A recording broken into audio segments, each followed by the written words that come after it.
Mr. Bump by Roger Hargreaves. This is the sad story of Mr. Bump. The trouble was that Mr. Bump just could not help having little accidents. If there was something for Mr. Bump to bump into, he'd bump into it, all right. For instance, if you were to see Mr. Bump out walking down the street in your town, and if there happened to be something to bump into down that street, then you know what would happen, don't you? Bump. Mr. Bump was just the same at home. He lived in an extremely nice home, but even there he couldn't help having little accidents.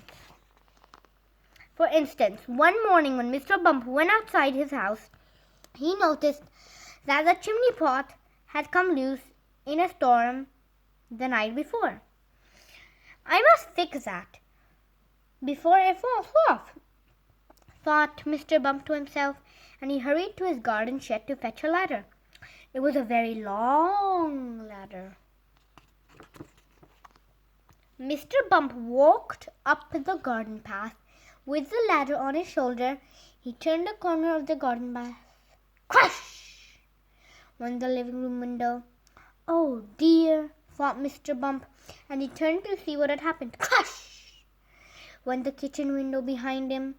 "Oh dear," thought Mr. Bump again, and he rested the ladder against the wall of the house so that he could climb up onto the roof to mend the chimney pot. Crash!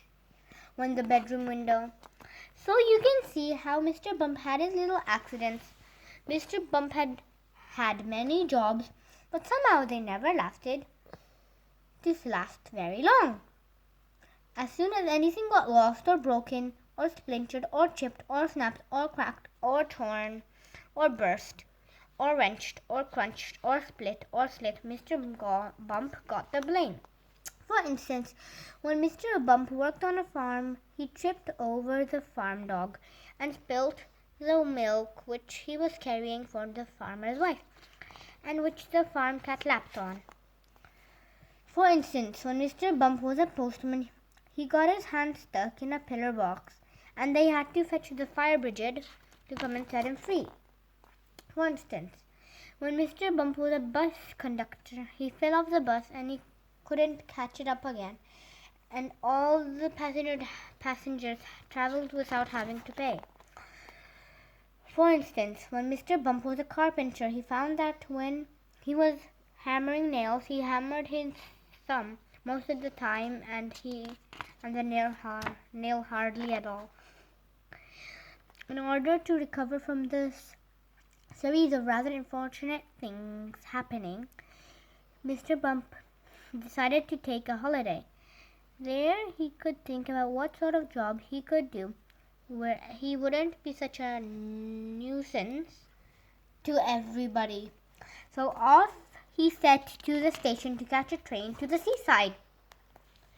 While Mr. Bump was on holiday, several things happened. For instance, he fell off a boat into the sea, and a lifeboat had to come and rescue him. For instance, one day when he was quietly walking along the beach, minding his own business, he got his foot stuck in a bucket, and as he couldn't get it out of, he had to walk around it with it on his foot for hours. For instance, another time he was walking along the beach when he walked straight into a large hole that somebody had dug, and he had to stay there all night because he couldn't climb out on his own.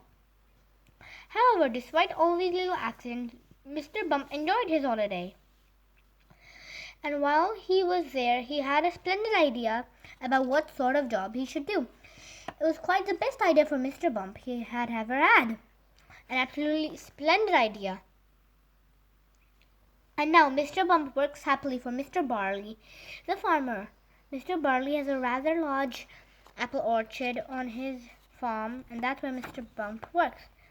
Mr. Bump's job is picking apples, but he doesn't use a ladder to climb up the tree to pick the apples like other apple pickers. Oh no! Mr. Bump has a much better way of picking apples than that.